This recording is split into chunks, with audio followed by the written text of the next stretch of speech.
ईश्वर महादेव, जो व्यक्ति पथभ्रष्ट हो जाए, जैसे मदिरा के नशे में पड़ गया, कहीं जुए में पड़ गया, कहीं मांसाहार में पड़ गया, कहीं व्यसन में पड़ गया, कहीं गलत काम में अगर कोई जा रहा है, तो श्रंभेश्वर महादेव के नाम से काली तिल भगवान शिव को समर्पित करी जाती है। महाराज काली तिल को वापस उठा कर ले आते हैं। उसी काली तिल को जो मदिरा का नशा करने वाला होता है या जो गलत व्यसन में डूबा हुआ होता है, उसको वो सुबह के समय अगर नहीं खाता तो भोजन के साथ उसको दिया जाए। श्रंभेश्वर महादेव। एक बेलपत्री का भी बहुत अच्छा प्रयोग है श्रंभेश्वर महादेव का। मदिरा पीने वालों के लिए, मांसाहार, व्यसन में, जुए में, पेशावृत्ति में, पर नारी में, गलत जगह पर जो डूबे रहते हैं उनके लिए पहले की कथा में उसका वर्णन किया है बेलपत्री का। श्रंभेश्वर महादेव। एक बार सब बोलेंगे, कौन से महादेव? श्रंभेश्वर महादेव। फिर जम के बोल लो एक बार, श्रंभेश्वर महादेव। जब हमारे घर में क्रोध बढ़ता है या कोई गलत कार्य में जाने लगता है तो श्रंभेश्वर महादेव का हमें शरणागति लेना चाहिए। श्रंभेश्वर महादेव का पूजन करना चालू कर देना चाहिए। कई लोग कहते महाराज जी ये श्रंभेश्वर महादेव का मंदिर कहाँ मिलेगा, हम कहाँ पूजन करने जाए? कहीं नहीं जाना, तुम्हारे घर के पास में जो शंकर जी का मंदिर है वहीं जाओ, उसी देवालय में, उसी मंदिर में जाओ। श्रंभेश्वर महादेव के नाम से जल चढ़ाना प्रारंभ करेंगे। वो जल जो गलत संगत में पड़ा हुआ है उसका आचमन कराना प्रारंभ करेंगे। अपने आप उसकी धीरे धीरे बुद्धि सुधरना प्रारंभ हो जाएगी। ऐसा श्रंभेश्वर महादेव का है। कुछ स्थान हमारे यहाँ पर बड़े सुंदर सुंदर स्थान निश्चित किए गए हैं। जैसे कैंसर आदि के मरीज के लिए हम लोग पहले भी कहते हैं कि त्रिजुगी नारायण का जल बड़ा महत्व रखता है।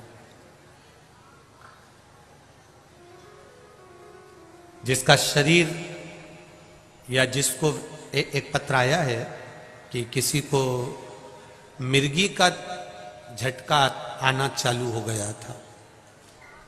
अब पत्र ढूंढेंगे तो समय थोड़ा लग जाएगा। जिसने लिखा है उसके स्मरण में होगा। जिसने भी लिखा होगा कि बीमारी के चलते चलते फिर मिर्गी आना चालू हो गई।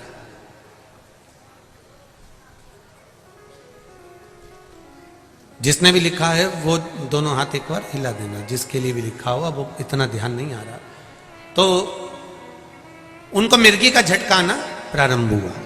अब मिर्गी का झटका आना प्रारंभ हुआ, कई महीने निकल गए, मिर्गी के झटके ही बंद नहीं हो रहे।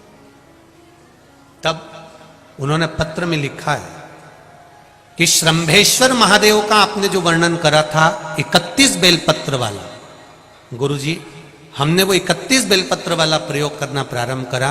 और उन्होंने पत्र में लिखा है कि मिर्गी के झटके भी बाबा की कृपा से ठीक हो गए हैं, अब कोई झटके उनको आ नहीं।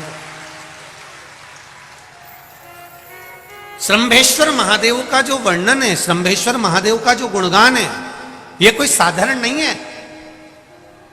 शिव महापुराण में भागवत के प्रहलाद चरित्र को लाकर रखा गया है केवल श्रंभेश्वर महादेव के प्रागट्य के लिए। ऐसा श्रंभेश्वर महादेव का गुणगान। एक बार फिर आप लोग भूल ना जाओ, उसके लिए एक बार फिर से बोल लो, कौन से महादेव? श्रंभेश्वर महादेव। ये श्रंभेश्वर महादेव जैसे कुंदकेश्वर महादेव। कुंदकेश्वर महादेव का क्या काम है? माता पार्वती ने विदल उत्पल को मारने के लिए जो कुंदुक फेंका था, वो कुंदुक भगवान शंकर के पांव में जाकर गिरा था, तो शिव जी का नाम कुंदकेश्वर हो गया था। जब हमारे यहाँ कोई दवाई नहीं लगती शरीर में, कोई कैंसर जैसा रोग हो गया, किडनी लीवर का रोग हो गया, या बीपी शुगर का रोग हो गया, शुगर लेवल में नहीं आ रही है, तो आप शंकर जी पे से जो बेलपत्र ला रहे हो कुंदकेश्वर महादेव के नाम से लाओ।